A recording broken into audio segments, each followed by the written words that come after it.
Assalamualaikum warahmatullahi wabarakatuh। Welcome to education hub. Hope all of you are right. आज का जो हमारा lecture है वो हमारे पास सेल। आज हम सेल के बारे में पढ़ेंगे, सेल के स्ट्रक्चर और उसके फंक्शंस के बारे में पढ़ेंगे। ठीक, जैसे कि सबसे पहले हम देखेंगे सेल क्या चीज़ है। सेल के बारे में देखेंगे। सेल जो है, सेल को हम क्या कहते हैं, सेल क्या चीज़ है। सेल हमारे पास बेसिक स्ट्रक्चरल यूनिट होता है लिविंग ऑर्गेनिज्म का, यानी कि हर कोई जो लिविंग ऑर्गेनिज्म है वो किससे बना हुआ होता है, वो बना हुआ होता है सेल से। किससे बना हुआ होता है, सेल से। किस तरह हम समझे, इसके एग्जांपल हम देखेंगे। अगर हम कोई वॉल तैयार करते हैं, ये वॉल किससे बनेगी, ये वॉल जब तक हम इसके अंदर ब्रिक्स लगाएंगे, जब ब्रिक्स लगाएंगे, ब्रिक्स से फिर क्या तैयार होगी, ब्रिक्स एक वॉल तैयार होगी। इसलिए हम ये ब्रिक जो है, वॉल के जो ब्रिक्स है, इनको हम इस वॉल की बेसिक स्ट्रक्चरल यूनिट मानेंगे। जब तक ये ब्रिक्स होते तब तक ये वॉल तैयार नहीं होती। इसी तरह जो सेल है, सेल को हम क्या बोलते हैं, लिविंग ऑर्गेनिज्म का स्ट्रक्चरल यूनिट। लिविंग ऑर्गेनिज्म का स्ट्रक्चरल यूनिट इसलिए कहते हैं कि जिस तरह बिल्डिंग में ब्रिक्स और लिविंग ऑर्गेनिज्म में जो सेल्स होते हैं, ये दोनों क्या है, ये बेसिक स्ट्रक्चरल यूनिट है। यानी कि जो बिल्डिंग है वो किससे बनी है, ब्रिक से। और इस तरह लिविंग ऑर्गेनिज्म किससे बना है, ये बना है हमारे पास स्ट्रक्चरल यूनिट से। स्ट्रक्चरल ये सेल से। किससे बना है, सेल से। क्या बना है, ये लिविंग ऑर्गेनिज्म। इसलिए कहते हैं सेल जो है बेसिक स्ट्रक्चरल यूनिट। लेकिन अब ये जो सेल तैयार हुआ, इस सेल को डिस्कवर किसने सबसे पहले किया, सबसे पहले इसको डिस्कवर किसने किया, वो हम देखेंगे। सेल को सबसे पहले डिस्कवर किसने किया, वो किया है रॉबर्ट हॉक ने। किसने डिस्कवर किया इसको, रॉबर्ट हॉक ने। और कब किया डिस्कवर, इसको डिस्कवर किया 1665 में। 1665 में किससे, इसने कोक की एक स्लाइस ली। क्या ली, कोक की एक स्लाइस ली, उसको मैग्नीफाइंग डिवाइस से देखा। और उस कोक की स्लाइस जो ली थी, उसको उसने क्या देखा, जब उसने माइक्रोस्कोप से उसको देखा कि उसको नज़र क्या आया, उसने नोटिस किया उसके ऊपर पार्टीशन बॉक्स। क्या नज़र आए, पार्टीशन बॉक्स, या उनको हम कंपार्टमेंट्स कहते हैं। जिस तरह ये डायग्राम नीचे दी है, ये इसमें ये बॉक्स टाइप दिखाई देते हैं, यानी कि इस किस्म के ये बॉक्स टाइप्स को दिखाई दिए। और जब इसने इसको नोटिस किया, उसको क्या नज़र आया, उसको नज़र आया जो ये जो बॉक्स हैं, ये किस तरह अपेयर हो रहे हैं, ये हनीकॉम्ब की तरह। किस तरह, हनीकॉम्ब की तरफ। और उसके अलावा इसने क्या नोटिस किया कि जो एक बॉक्स है वो सेपरेट होता है दूसरे बॉक्स से। किससे, वॉल या पार्टीशन। यानी कि ये जो बॉक्स बन रहे थे हमारे पास, छोटे छोटे बॉक्स हनीकॉम्ब की तरह जो दिखते थे, इनको ये वाला जो है ये दूसरे से सेपरेट होता है। किससे, इसके बीच में जो ये वॉल खड़ी हुई है, पार्टीशन है, ये इससे ये सेपरेट करते, दोनों को सेपरेट करता है आपस में। और उस वॉल को जो टर्म थी, उनको नाम उसने क्या दिया, सेल। यानी कि हर एक बॉक्स के लिए इसको सेल माना गया। लेकिन एक्चुअल में जो ये सेल था, ये किस सेल था, इसने जो डिस्कवर किया था, वो सेल डिस्कवर इसने किया था डेड सेल। क्या डिस्कवर किया था, डेड सेल। अगर इसने डेड सेल डिस्कवर किया था, फिर जो लिविंग सेल है वो किसने डिस्कवर किया, लिविंग सेल। उसके बाद कुछ साल, यानी कि 1674 में एंटोनी, किसने, एंटोनी वन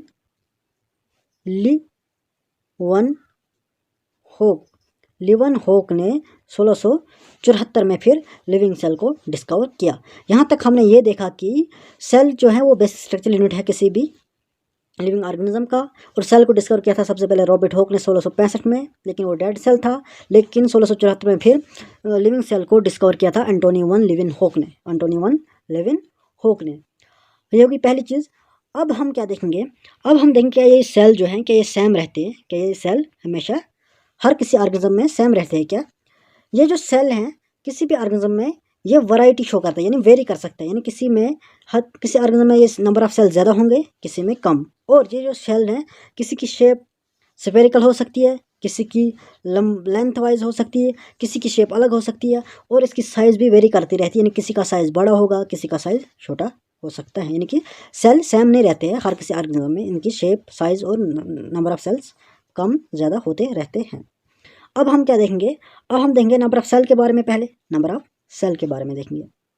इस नंबर ऑफ सेल में हमने सबसे मेनली क्या याद रखना है, जो ह्यूमन बॉडी है, कौन है, ह्यूमन बॉडी जो है, ये क्या करता है, ह्यूमन बॉडी के अंदर कितने सेल पाए जाते हैं, ह्यूमन बॉडी के अंदर ट्रिलियंस ऑफ सेल मौजूद होते हैं। यानी इंसान जो है वो ट्रिलियंस ऑफ सेल से बना हुआ होता है, जिनकी शेप और साइज़ सबकी डिफरेंट होती है, और सब अपने अपने डिफरेंट काम करते रहते हैं।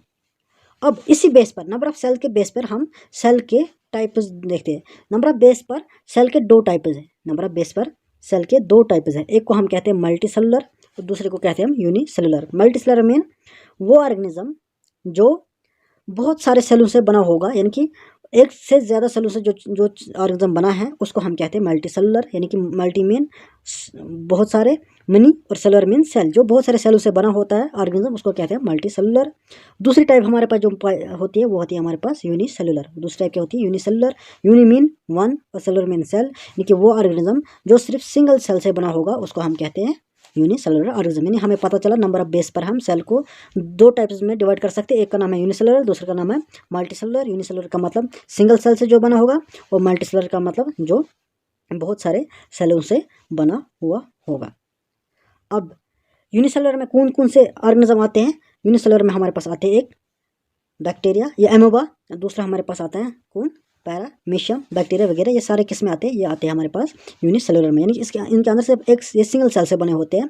और ये जो इनके अंदर सिंगल सेल है, ये सिंगल सेल ही सारे काम करते हैं। जिस तरह मल्टी सेलुलर काम करते हैं उस तरह ये सिंगल सेल काम करते हैं। यानी कि जो सिंगल सेल ऑर्गेनिज्म है ये वो नेसेसरी फंक्शंस करता है जो मल्टी सेलुलर करते हैं। यानी जैसे कि जो एमोबा है, एमोबा में जो क्या ये सिंगल सेल क्या क्या काम कर सकते हैं जो इसके लिए ज़रूरी है, वो फूड को कैप्चर भी वही करता है, उसको डाइजेस्ट भी करता है, रेस्पिरेटरी सिस्टम भी वही करता है, एक्सक्रीट भी वही करता है, ग्रोथ वगैरह, ये सब काम वो सिंगल सेल जो है वही कर देता है। कौन करता है? Single cell. अब यहाँ से हमें पता चला नंबर ऑफ सेल के दो टाइप्स में हम इसको डिवाइड कर सकते हैं, यूनिसेलुलर में और मल्टी सेलुलर में। दूसरी चीज़ हमने क्या देखी कि shape of cells, shape of cells के बारे में देखा हमने। ये भी ऊपर देखा कि शेप ऑफ सेल भी वैरायटी शो करते हैं, वो भी सेम नहीं रहती है, उनकी हर किसी सेल की अपनी अपनी शेप डिफरेंट होती है। उसको हम डायग्राम से देखेंगे। जैसे हमारे पास ये तीन सेल, यहाँ पर तीन सेलों की जो शेप दी हुई है, एक ये, दूसरा ये, तीसरा ये वाला सेल हमें कैसा दिखाई देता है? स्फेरिकल शेप में, किस शेप में? स्फेरिकल शेप में दिखाई देता है। तो और ये स्फेरिकल शेप में रेड है, ये इसको ये है हमारे पास कौन सा सेल? ये हमारे पास है रेड ब्लड सेल। ये दूसरा हमारे पास ये स्पेंडल शेप में है, इसको हम क्या किस शेप में है? ये स्पेंडल शेप में, किस में? स्पेंडल शेप में। और ये कौन सा सेल है? Muscle cell. और ये जो हमारे पास लेंथ, इसकी लंबाई ज़्यादा है और आगे से इसके ब्रांच निकली है, ये हमारे पास है नर्व सेल। ये कौन सा सेल है हमारे पास? Nerve cell. यहाँ से हमें यह पता चला जो शेप ऑफ सेल्स हैं वो भी डिफरेंट होते हैं, वो भी वेरी करते हैं, यानी हर सेल की शेप सेम नहीं होती है। तीसरी चीज़ हम इसका साइज़ के बारे में देखेंगे। किसके बारे में देखेंगे? साइज़। साइज़ भी हमने ऊपर देखा कि साइज़ भी क्या करता है? साइज़ भी वेरी करता रहता है, साइज़ भी वेरी करता रहता है। यानी कि साइज़ माइक्रोमीटर से माइक्रोन तक छोटा हो सकता है। अगर कोई सेल बड़ा होगा वो कितना बड़ा हो सकता है? वो कुछ फ्यू सेंटीमीटर बड़ा भी हो सकता है। यानी कि किसी का साइज़ बड़ा होगा, किसी का साइज़ छोटा हो सकता है, एक जैसा साइज़ सेलों का नहीं रहता है। इसलिए हमारे पास जो सबसे छोटा सेल है अभी तक वो है हमारे पास 0.1 से लेकर 0.5 माइक्रोमीटर जो बैक्टीरिया में पाया जाता है। और सबसे बड़ा सेल जो हमारे पास है वो हमारे पास ओस्टिज का एग, ओस्टिज एग जो है वो सबसे बड़ा सेल है, जिसकी जो लंबाई और विड्थ क्या है हमारे पास 170 mm से लेकर 130 mm, ये सबसे लार्जेस्ट क्या है हमारे पास सेल अभी तक है, वो क्या है? ओस्टिज एग। ये चीज़ याद रखना कि सबसे लार्जेस्ट सेल कौन है? वो है ओस्टिज एग, ओस्टिज एग। यहाँ तक हमने समझा। अब हम क्या देखेंगे? अब हम देखेंगे किसके बारे में? अब हम देखेंगे स्ट्रक्चर ऑफ सेल के बारे में। स्ट्रक्चरल सेल्स के स्ट्रक्चर और उनके जो स्ट्रक्चर जो उनके क्या क्या काम होंगे, यानी कि सेल के पार्ट्स के बारे में देखेंगे हम, किस तरह का सेल का स्ट्रक्चर होता है और वो किस तरह के फंक्शंस करते रहते हैं, उनके बारे में हम देखेंगे। सबसे पहले हम क्या देखेंगे? सबसे हम पहले हम ये जानेंगे हर कोई ऑर्गेनिज्म जो है उनके अंदर बहुत सारे ऑर्गन पाए जाते हैं। हर कोई ऑर्गेनिज्म उसके अंदर बहुत सारे ऑर्गन पाए जाते हैं। वो ऑर्गन क्या काम करते हैं? वो डिफरेंट काम करते रहते हैं। यानी कि कोई ऑर्गन डाइजेशन के काम आता है, कोई हमारे लिए एब्जॉर्प्शन का काम करने के लिए आता है। इस तरह अगर हम रूट्स इसमें प्लांट्स में देखें, प्लांट में जो रूट होता है वो क्या काम करता है? वो मिनरल और किसको? वाटर को एब्जॉर्ब करने के काम आते हैं। ये ऑर्गन है। लेकिन ये ऑर्गन कैसे बने? ये ऑर्गन कैसे बने? ये ऑर्गन जो हैं ये बने हैं किससे? ये बने हैं टिश्यू से। किससे बने हैं? टिश्यू से। यानी कि बहुत सारे जब टिश्यू जुड़ते हैं उससे एक ऑर्गन तैयार होता है। लेकिन अब ये टिश्यू जो है खुद, ये जो टिश्यू खुद है, ये टिश्यू किससे बना है? टिश्यू किससे बना है? टिश्यू जो है ये एक सिमिलर सेलों का ग्रुप होता है, उनको हम क्या कहते हैं? टिश्यू। यानी कि बहुत सारे सेल, एक जैसे सेम टाइप के सेल जब जुड़ते हैं, ये जब कंबाइन होते हैं, इन कंबाइन होने के बाद ये क्या बनाते हैं? ये बनाते हैं टिश्यू। क्या बनाते हैं? टिश्यू। क्या बोला मैंने? बहुत सारे सेल जो एक किस्म के हों, एक जैसे सिमिलर टाइप के होंगे, वो जब कंबाइन होंगे, कंबाइन बनाने के बाद ये क्या बनाते हैं? टिश्यू। अब जब टिश्यू बन गया, अब ये टिश्यू जब जुड़ते हैं, टिश्यू जब बहुत सारे जब टिश्यू जुड़ते हैं, टिश्यू जब जुड़े ये बनाते हैं हम ऑर्गन। क्या बनाते हैं? ऑर्गन। क्या बनाया इन्होंने? ऑर्गन।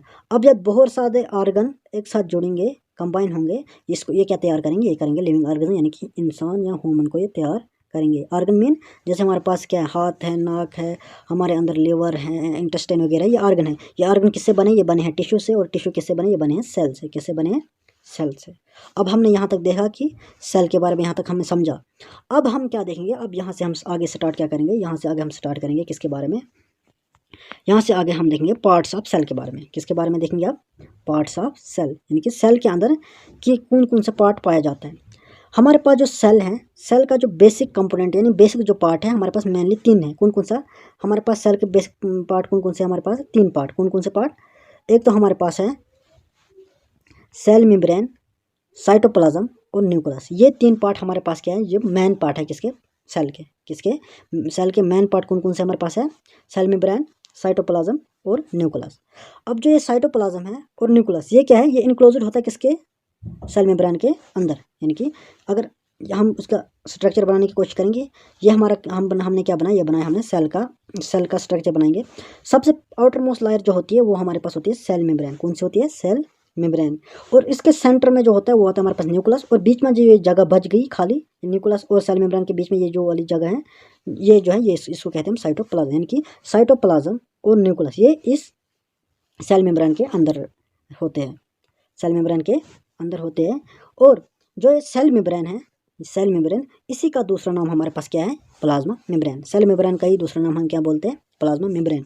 अब जो ये मेम्ब्रेन है ये क्या काम करता है? अब ये मेम्ब्रेन क्या काम करता है, इसके काम फंक्शंस के बारे में देखेंगे हम। ये जो मेम्ब्रेन है ये पहले सेपरेट करता है किसको? एक दूसरे से, यानी कि सेल को एक दूसरे से सेपरेट करता रहता है। और किससे? जो इसके इर्द गिर्द कोई भी मीडियम होगा उससे भी ये इसको सेपरेट करते हैं। यानी कि अगर ये सेल है, ये हमने सेल बनाया, बीच में साइटोप्लाज्म, ये न्यूक्लियर, ये सेल मेम्ब्रेन, ये यहाँ पर न्यूक्लियस। अब यहाँ पे कोई दूसरा सेल होगा, ये वाली मेम्ब्रेन जो बाहर है ये इसको इसके साथ जोड़ने नहीं देगा, इसको अलग कर देगा। ये काम है पहला। और बीच में कोई भी मीडियम जहाँ से कोई भी फूड या कुछ भी एक जगह से दूसरे कोई भी जो अंदर का जो सिस्टम है, जो फूड है वगैरह ट्रांसफ़र होगा, जो मीडियम होगा उसको भी ये सेपरेट कर देता है सेल मेम्ब्रेन। पहला काम सेल मेम्ब्रेन का क्या है? वो ये है कि ये सेपरेट करता है किसको? सेल को एक आपस में ये सेपरेट करता है। दूसरा उसके अराउंड, उसके सराउंड कोई भी मीडियम हो उससे भी उसको सेपरेट कर देता है। ये पहला काम है इसका। सेल मेम्ब्रेन का दूसरा काम क्या है? सेल मेम्ब्रेन का या जो प्लाज्मा मेम्ब्रेन है इसका जो दूसरा काम है, ये क्या होता है? सबसे पहले ये पोरस होता है। क्या होता है? पोरस होता है। ये क्या करता है? अलाउ करता है मूवमेंट ऑफ सब्सटेंस और मटेरियल को, बोथ इनवर्ड में भी और आउटवर्ड में भी। यानी कि फिर से वही, ये कोई हमारे पास क्या है? सेल का स्ट्रक्चर है। सबसे पहली लायर जो है वो हमारे पास क्या है? ये हमारे पास है सेल मेम्ब्रेन। और ये क्या है? ये थोड़ा पोरस होता है। पोरस उस चीज़ को कहते हैं जिसमें कोई चीज़ पास हो सके, यानी कि ये पोरस शेप में होता है। इसमें जो बाहर से ऑक्सीजन जो भी फूड वो इसके अंदर जाता है, सेल में अंदर से जो वेस्ट होता है वो बाहर निकलता है। यानी दोनों काम करता है ये, अंदर बाहर मटेरियल को लाने की यानी अलाउ करने की कोशिश करता है। ये दो काम कौन करता है? Cell membrane. क्या करता है? अंदर से बाहर मटेरियल को बाहर से अंदर या अंदर से बाहर जाने की प्रोसेस करता है कि कौन? Cell membrane. उसके अलावा अब लेकिन ये याद रखना, जो हमारे पास जो प्लांट सेल है ना, प्लांट सेल में एक और बाउंड्री होती है हमारे पास, वो होती है सेल वॉल। क्या पाई जाती है? Cell wall. जो किसके? जो सेल मेम्ब्रेन था उसके आउटर, उससे बाहर एक और लायर होती है, थिक लायर, जो कवर करके रखती है सेल मेम्ब्रेन को, उसको कहते हैं सेल वॉल, जिसको हम आगे पढ़ेंगे। हो गई ये दो चीज़। और अब हमने क्या बोला? जो सेल जो है, सेल के जो सेंटर पॉइंट हैं, जो सेंटर में क्या पाया जाता है? वहाँ पे राउंड शेप का जो है वो डेंस चीज़ पाई जाती है, जिसको हम क्या कहते हैं? उसको हम कहते हैं न्यूक्लियस। क्या कहते हैं? न्यूक्लियस। हो गया सेंटर में न्यूक्लियस। अब जो बीच वाला चीज़ बचा, खाली जगह, जहाँ न्यूक्लियस सेंटर में, इधर जो है ये है सेल मेम्ब्रेन, और जो बीच में खाली जगह है ये किस शेप में? इसमें जो मटेरियल होता है वो कैसा होता है? वो जेल जैसा सब्सटेंस होता है इसके बीच में जो मटेरियल, उस मटेरियल को हम क्या कहते हैं? उसको हम कहते हैं साइटोप्लाज्म। उसको क्या कहते हैं हम? साइटोप्लाज्म। क्या कहते हैं? साइटोप्लाज्म। यानी कि जो बीच में ये सेल था, ये हमारे पास सेल मेम्ब्रेन, सेंटर पे न्यूक्लियस, उस बीच में जगह बची ये है, इसके जो अंदर जो मटेरियल होता है वो जेली शेप का होता है, उसको कहते हैं हम साइटोप्लाज्म। क्या कहते हैं उसको? साइटोप्लाज्म। यहाँ तक समझ आ गया। अब हमने ये भी बोला था कि प्लांट सेल में क्या पाया जाता है? एक आउटर लायर, थिक लायर एक और होती है जिसको हम सेल वॉल कहते हैं। ये सिर्फ प्लांट सेल में मौजूद होता है, ये एनिमल सेल में नहीं होता, सिर्फ प्लांट सेल में ये एडिशनल लायर होती है प्लांट सेल में। क्यों होता है? क्योंकि ये ताकि जो प्लांट सेल है उसको प्रोटेक्शन करे, उसको प्रोटेक्शन करे। किस किस चीज़ से प्रोटेक्शन करे? क्योंकि प्लांट जो है वो हमेशा एक ही जगह रहता है। प्लांट सेल क्या रहता है? एक जगह, वो हिलता नहीं है। इसलिए जो इन्वायरमेंट में जो चेंजिंग आती है, यानी टेम्परेचर में चेंजिंग आएगी, हाई विंड स्पीड होता है, एटमॉस्फेयर मॉइस्चर वगैरह, इससे इसको प्रोटेक्ट करे, इससे इसको कोई खराबी ना आए, उसके लिए प्लांट सेल में एक और लेयर पाई जाती है जिसको हम कहते हैं सेल वॉल। क्या कहते हैं हम? Cell wall. ठीक, यहाँ तक समझ आएगा। हमने न्यूक्लियर मेम्ब्रेन के बारे में पूरा पढ़ा, उसका क्या काम है। अब हम देखेंगे किसके बारे में? अब हम देखेंगे न्यूक्लियस जो है, न्यूक्लियस का काम क्या है। अब हम क्या देखेंगे? न्यूक्लियस का काम क्या है। लेकिन उससे पहले हम क्या करेंगे? उससे पहले हम देखेंगे जो इसको डायग्राम से, क्या देखेंगे? डायग्राम से। डायग्राम में क्या दिखाई देता है यहाँ पे? ये है हमारे पास जो बाहर वाली लायर है, ये जो बाहर से है, इसको हम क्या कहते हैं? सेल मेम्ब्रेन, जिसका दूसरा नाम है प्लाज्मा मेम्ब्रेन। और जो ये बीच में राउंड शेप का है, इसको हम कहते हैं न्यूक्लियस। और जो ये इसके इन दोनों के बीच में बचा जो ब्लू कलर में दिखाई देता है, उसके बीच में डार्ट दिखाई देते हैं, उसको हम कहते हैं साइटोप्लाज्म। उसको क्या कहते हैं हम? साइटोप्लाज्म। लेकिन जो बीच बीच में डार्ट्स हैं, इन डार्ट्स का नाम क्या है? इनको नाम है हमारे पास, क्या नाम है? ऑर्गेनेलीज। क्या इनको क्या कहते हैं हम? ऑर्गेनेलीज। ठीक, सब पहले हमने साइटोप्लाज्म के बारे में पूरा पढ़ा। अब हम पढ़ेंगे किसके बारे में? साइटोप्लाज्म। साइटोप्लाज्म हमें पता है जलीय सब्सटेंस जो मौजूद होता है किसके बीच में? सेल मेम्ब्रेन और न्यूक्लियस के बीच में जो जगह है, उसमें जो कौन सा मटेरियल होता है? जेली लाइक सब्सटेंस, उसको हम कहते हैं उसको कहते हैं साइटोप्लाज्म। और उस साइटोप्लाज्म में बहुत सारे और पार्ट्स पाए जाते हैं, बहुत सारे और कंपोनेंट पाए जाते हैं, उनको हम क्या कहते हैं? ऑर्गेनेलीज। क्या कहते हैं? ऑर्गेनेलीज। जैसे कि हमारे पास माइटोकॉन्ड्रिया, गोल्गी एपरेटस, राइजोम्स वगैरह पाए जाते हैं, उनको कहते हैं हम ऑर्गेनेलीज। जो किसके अंदर पाए जाते हैं? ये पाए जाते हैं साइटोप्लाज्म के अंदर। इन ऑर्गेनेल्स के बारे में हम पूरा अगले लेक्चर में हम देखेंगे। अभी तक हम इन 3 पार्ट के बारे में पढ़ेंगे पहले। अब ये दो पार्ट हो गए हमारे पास। तीसरा जो हमारे पास मेन कंपोनेंट था वो था हमारे पास न्यूक्लियस। वो क्या था हमारे पास? वो है हमारे पास न्यूक्लियस। क्या है हमारे पास? न्यूक्लियस। अब हमने पहले भी बोला था कि न्यूक्लियस जो है वो सेल के सेंटर पार्ट को हम क्या कहते हैं? सेंटर पार्ट में मौजूद होता है, उसको हम न्यूक्लियस कहते हैं। और ये जो न्यूक्लियस है, ये सेपरेट करता है किसको? साइटोप्लाज्म से सेपरेट, यानी कि बीच में जो जगह थी, ये जो साइटोप्लाज्म था, इससे इसको जोड़ने नहीं देता, इसको जोड़ने नहीं देता, क्योंकि इसके बीच में इस जो न्यूक्लियस है, इसका अपनी एक लायर होती है जिसको हम कहते हैं न्यूक्लियर मेम्ब्रेन, जिसको पूरे सेल के एक में बाहरी लायर जो होती है उसको हम कहते हैं सेल मेम्ब्रेन। इस तरह इसकी जो अपनी लायर होती है बाहर की न्यूक्लियस की, उसको कहते हैं न्यूक्लियर मेम्ब्रेन। और ये भी क्या होती है? ये भी पोरस होती है और अलाउ करते हैं मूवमेंट ऑफ मटेरियल को, यानी जो भी मटेरियल अंदर से बाहर जाएगा, बाहर से अंदर जा सकता है, उसके लिए ये मेम्ब्रेन पाई जाती है जो पोरस होती है। ये इसका भी यही 2 काम है जो सेल मेम्ब्रेन का काम था हमारे पास। अब वही चीज़ ये भी बोलते हैं न्यूक्लियस किसको कहते हैं? जो सेंटर पार्ट होता है जिसको, उसको हम न्यूक्लियस कहते हैं। और एडिशन में इसका जो न्यूक्लियस है, न्यूक्लियस के जो हमें जरूरी चीज़ है वो याद रखनी है। न्यूक्लियस के अंदर एडिशन में हमारे पास पाए जाते हैं क्या? थ्रेड लाइक स्ट्रक्चर, जिसको हम कहते हैं क्रोमोजोम्स। क्या कहते हैं? क्रोमोजोम्स। और इन क्रोमोजोम्स का काम क्या होता है? इनका काम होता है जीन को कैरी करना, जीन्स को कैरी करना। जो हेल्प किस में करते हैं? इनहेरिटेंस में, यानी कि ट्रांसफर करते हैं किसके?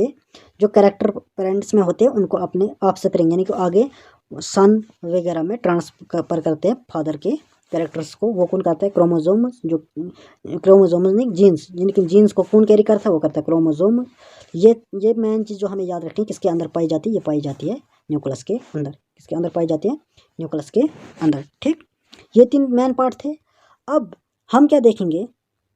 अब हम एक और सेल के और टाइप देखेंगे, यानी कि पहले हमने 2 टाइप सेल की देखी थी, वो थी हमारे पास वो मल्टीसेलुलर सेल और दूसरा था यूनिसेलुलर सेल। अब हम क्या देखेंगे? सेल की एक और टाइप होती है जिनके बेस पर न्यूक्लियर मेम्ब्रेन के बेस पर हम देखते हैं, यानी कि 2 टाइप हमारे पास सेल की और पाई जाती है।